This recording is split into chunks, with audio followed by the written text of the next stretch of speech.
Alright, first things first, if it seems like I'm reading off of a script, it's because I am. I just really wanted to make sure that I chose my words carefully and expressed everything I needed to because this is a very emotionally high-charged situation. So, hello. There was a presentation given during an ISSTD conference back in October of 2022, and I believe that same presentation, or a very similar one by the same name, by the same people, was just given in February of 2023 at McLean Hospital.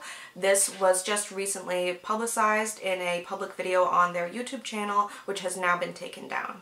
This presentation, titled Social Media and the Rise of Self-Diagnosed Dissociative Identity Disorder, is rife with harmful narratives that use real diagnosed DID patients and heavily implies that they are malingering. I was one of the people whose content was used to portray inconsistencies in what they know about their patients with DID. These are seminars that charge money for other professionals to view and to learn from. They also used content from the Gianu System, the A System, Pink Sugar Fairies, and the Sprite Company. All the content was taken from TikTok and was used as examples of suspicious, likely to be imitative DID. The presenter, Matthew A. Robinson, gives a quick disclaimer that he is not saying with certainty any of us are malingering, but this does not negate the message that has been very clearly spread and is actively harming the individuals featured. Most of the people featured, to my knowledge, are clinically and officially diagnosed with dissociative identity disorder. These are real, diagnosed victims of trauma and abuse that are being accused of malingering on a public scale. It's also heavily implied throughout the presentation that this is done for fame and fortune. They really just imply some really disgusting things about the character of what that person would be like, and then shows the faces of many real diagnosed people, including myself. So I will touch back on that doing it for fame and fortune aspect later, but let me just move on. And for the purposes of this video, I just want to make it clear that the terms fake claiming, imitative DID, and accusations of malingering all refer to the same act of casting doubt on the individuals featured without their consent, and basically suggesting the idea, implying, although with a disclaimer, still implying that we are being deceptive. I agree that imitative DID needs to be talked about and researched. I'm very passionate about this and I think this is a real issue. But the sheer amount of negligence and lack of research in this seminar is appalling. I deeply respect and support the medical professionals that work hard to expand what we know about DID and OSD. But there needs to be basic respect and humanity between researchers and lived experience patients that just live with the disorder. I really want to drive home the point that professionals choose to study DID. Those of us with it do not choose to be in this sphere. You choose to study this, you choose to be in this realm of dissociative identity disorder, but we do not choose to have to deal with this. There needs to be a base level of acknowledging that and respecting us as victims of childhood trauma that are trying to heal. No matter if we do it in a way that looks a little funky to you, no matter if they do it wearing a wig or using a nap or eating a cake. Let me explain what I'm referring to as negligence. The video of mine that was used was, of course, the cake video. The presenter expresses that what he knows from his DID patients is that they feel fear, shame, and conflict in receiving their diagnosis. I have already posted a video in response to that exact criticism that he expresses back in November of 2022. This video is titled Addressing Criticism About My DID Coming Out and is about the cake specifically. The fact that this researcher did not do the bare minimum of research to find this extremely accessible video astounds me. DID is really a disorder of hiddenness, and that's true into adulthood, which is why it's surprising to see people online coming out or celebrating receiving the diagnosis, as is the case in this video. I just got diagnosed with dissociative identity disorder a few days ago, and I don't know how to tell people about it or come out about that, so I've decided to attempt to JoJo Siwa it.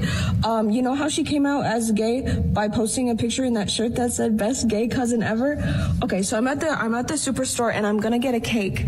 I'm gonna get a cake that, also this is inspired by Kai Robinson on Twitter, who had the congrats on the autism cake. I'm gonna get a happy DID diagnosis cake. Let's go.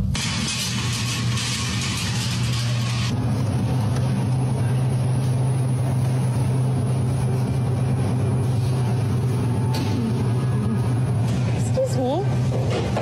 Could I get some writing on this cake? Look at it go. I just did a little photo shoot. Oh my God, wish me luck. So as you can see, not much fear or conflict about receiving the diagnosis and almost a celebration of being labeled as such. The first and foremost biggest point I want to make is that I am not celebrating the fact I have DID. I am not celebrating the trauma that caused it, the disorder itself, the PTSD. I am not celebrating having DID. I am not glad that I have DID. But going through your life not knowing, being extremely confused, distressed, and in danger. It was dangerous for me to not know. Having the information that you have dissociative identity disorder is life-changing. There is no way for it not to be. A lot of the life that I thought I lived, I didn't. Or it wasn't the way that I saw it. And it was something that I decided I wanted to share with pretty much everyone. I posted it on my Facebook account first to tell like my aunts and uncles and friggin' people I went to high school with and just any friends, any real life friends, people. I just wanted everyone to know. I just wanted it to be out there because I know that I've been acting in patterns that seem like I am just one person who is having a lot of different conflicting opinions, forgetting things, blowing people off, like having undiagnosed, unmanaged DID and BPD and not knowing leads you to live an interesting life that does definitely, like, explanation helps. So I just wanted it to be out there, like, if I've ever not known who you were, if I ever forgot, if I ever didn't smile back at you, if you ever got a weird message from me, if I ever changed my tone really fast, if I ever said one thing one day and the opposite another day, here's what's going on. Like, I promise I'm not just one super two-faced person. I'm a person with many facets, and we're gonna start to work to heal so that, you know, things aren't so confusing and contradictory and there's context and we know what's going on. We know what's going on. So I guess there's my reasoning for wanting to tell the whole world in the first place. Not everyone who gets diagnosed with a big thing like this will, has to, may want to. I felt like it was a huge relief to tell everyone and go, okay, now they know. Now they know. Now it doesn't feel like I'm playing this big charade pretending to be one single Pixielocks with all of it together. Like, I'm not. I'm very confused. Please have some grace and I'll work it out. And I have been. It's been a year and I'm so much more stable, functional, a little bit integrated, and just feeling really joyful and optimistic and so much more functioning. So much more functioning. This felt like a really huge, scary bomb to drop, and I did not know how to do it. So in my TikTok that I posted, I'm in the parking lot at a grocery store and I say, I'm going to attempt to JoJo Siwa it. A lot of people took issue with the fact that I got a cake. A lot of people took issue with the fact that it said happy, I think. Another big important thing I forgot to mention when I was going on about the JoJo Siwa thing, my main inspo for this was, yeah, the JoJo Siwa shirt just saying, gay cousin, I'm gay, here you go. As well as Kai Robinson and a lot of other people, when they get diagnosed with autism, they will get a cake that says like, happy autism day, congrats on the autism or whatever. And I thought a diagnosis cake sounds like a really easy, simple, effective way to just get a cake, write it on it, take a picture, here you go. It always just felt like every feeling we had was world-ending. And everything was so confusing. It is an extremely positive and good thing to know. Receiving my diagnosis for DID has only been positive. I was finally able to not only have the words to describe what was going on and the power in the knowledge that I'm not just like crazy, And also knowing that it's not schizophrenia, because I really wasn't sure. Not only just knowing that and having the words to describe to others what's going on and to describe to myself and understand myself, but also to be able to access more specific care, specialized treatment for DID. My life has gotten so much better since getting my diagnosis. I can't even put it into words. I really can't. The DID was always there. That's something I think you need to know. The DID was always there, and I knew there was a huge problem. I knew there was a huge issue going on. I knew there was something extremely dysfunctional in my life that could not be described or explained by borderline personality disorder, which was my previous primary diagnosis. No matter what the outcome was, I was going to inform people and have some sort of closure regardless of the outcome. If it was schizophrenia, the cake would have been like, I feel like it was, I don't know, imagine, I would get a schizophrenia cake. If it was ADHD, I absolutely would have gotten an ADHD cake. Are you kidding me? And that's also because the interview and just the whole diagnostic process, not just the interview, the entire evaluation, I guess, process. You have to go through everything bad that's like ever happened in your life and like plot it out on scales. Don't cry. It's a lot. It's hours of thinking about everything that's ever gone on. And it's really hard to write some of this stuff out. It's really heartbreaking. It's an exhausting, painstaking, grueling process. I deserved cake!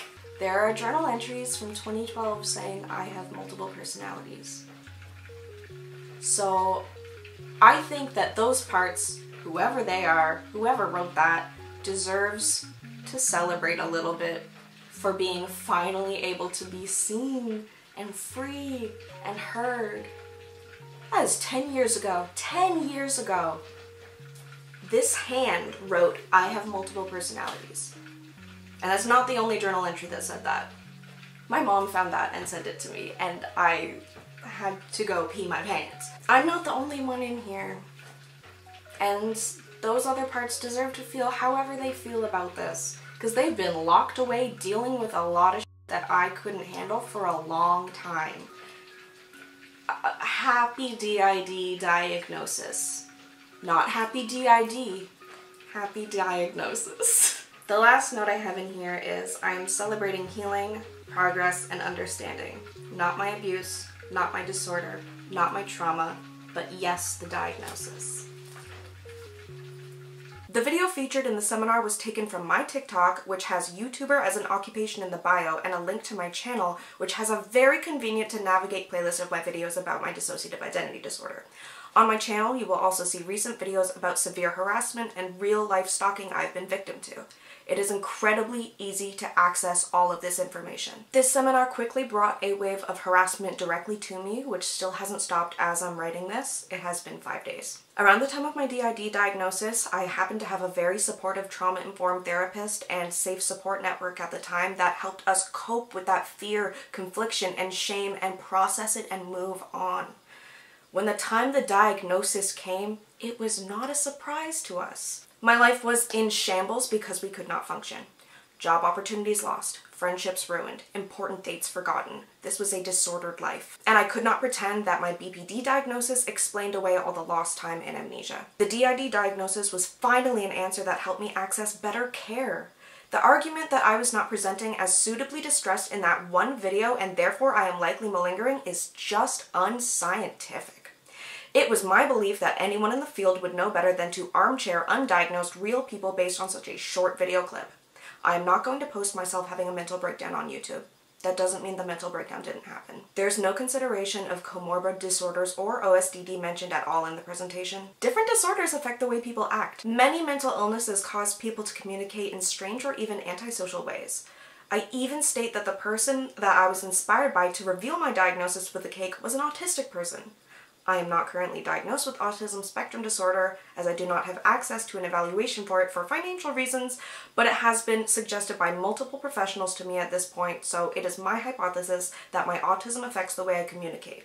I had no idea that writing my diagnosis on a cake to simplify breaking the news to friends and family would result in such never-ending harassment. You mentioned financial gain as an incentive to post about DID online. I've been a fashion blogger and creator on YouTube professionally for 8 years. I was diagnosed just over 1 year ago. To be open in a way I should not have to be, my audience and income has only been hindered by my being open about my disorder. It has not gained me anything financially whatsoever. Content creation is a profession. I already mentioned that this has been my line of work for nearly a decade. To imply that people with DID cannot choose this profession is archaic and tiptoeing towards discrimination. Should I have shut down my pages when I received my diagnosis? Should I have continued on but lied and pretended not to have it? I am a fashion designer, a content creator, and a person who has dissociative identity disorder. I am allowed to do this job, I am allowed to talk about my experience with my diagnosis, and you shaming that and implying I am malingering is absolutely appalling. Everyone has the right to use social media. Suggesting that people with DID cannot exist online in the public eye is ludicrous. Just as you will go outside or online and find people with autism, people with PTSD, people with OCD, you will find folks with DID. It is a mental health disorder that real people in 2023 have. Real people that wake up every day, go to the store, ride the bus, and yes, use social media.